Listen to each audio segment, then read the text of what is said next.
Long ago, in the heart of Nigeria, there lay a prosperous village nestled along the banks of a glimmering river known as Odo Iku, or the River of Death. The river was both a blessing and a curse. Its waters shimmered like silver under the moonlight, nourishing the land, sustaining the people, and providing them with fish in abundance.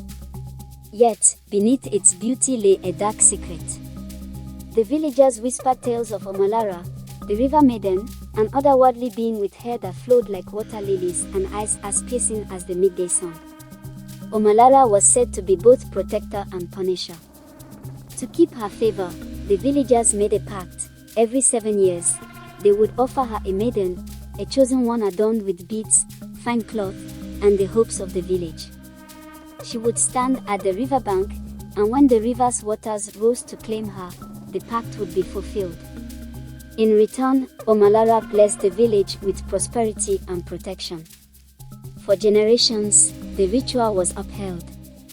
The villagers, though sorrowful, knew better than to break their promise. But then came the reign of Chief Ayadil, a young and headstrong leader who scorned the traditions of his elders. This is the 19th century, Ayadil declared during a village gathering. We no longer live in the shadows of myths and ghost stories.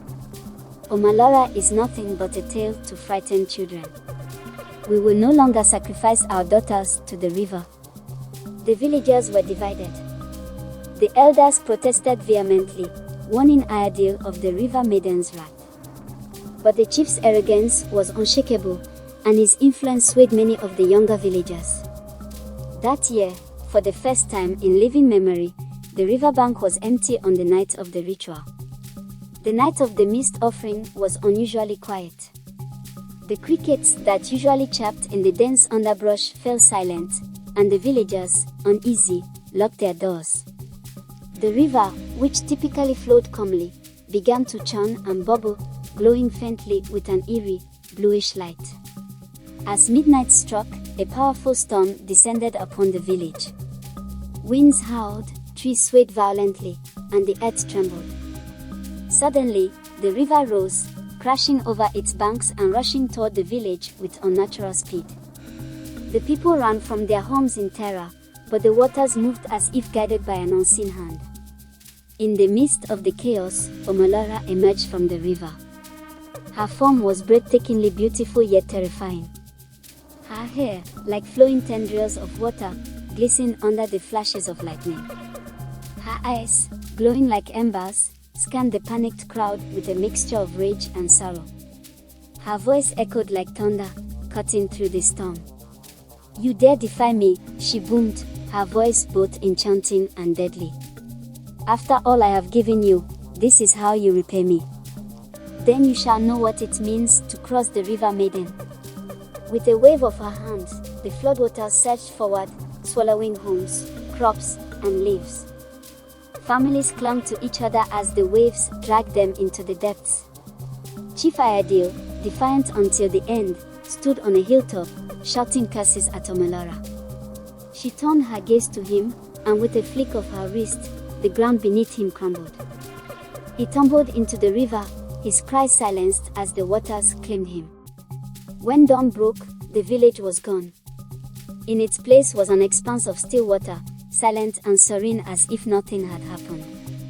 The only survivor was Ode, a young fisherman's son who had taken refuge in a hollow tree when the storm began. For days, Ode wandered the desolate riverbank, searching for any sign of life. His heart was heavy with grief and guilt, for he had always believed in the old ways. As the days turned to weeks, he began to hear strange whispers in the wind, soft and melodic.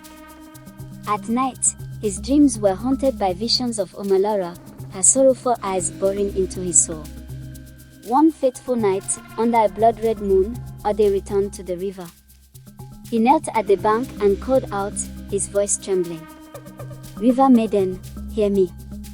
I am the last of my people. If you must take me, then take me. But spare my soul the torment of your voice." The river rippled, and Omalara appeared, her form no longer angry but mournful. "You are brave," she said, her voice soft. "But bravery cannot undo what has been done. You carry the burden of your people's defiance, and for that, you must pay the price." Before Ode could respond, she reached out with her watery tendrils and pulled him into the river.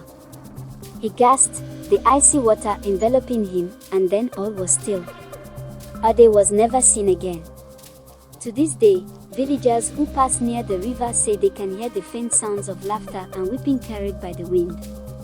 On quiet nights, when the moonlight dances on the water's surface, some claim to see the shadowy figure of Omalora, her hair flowing like liquid silk, waiting for the next defiant soul to challenge her.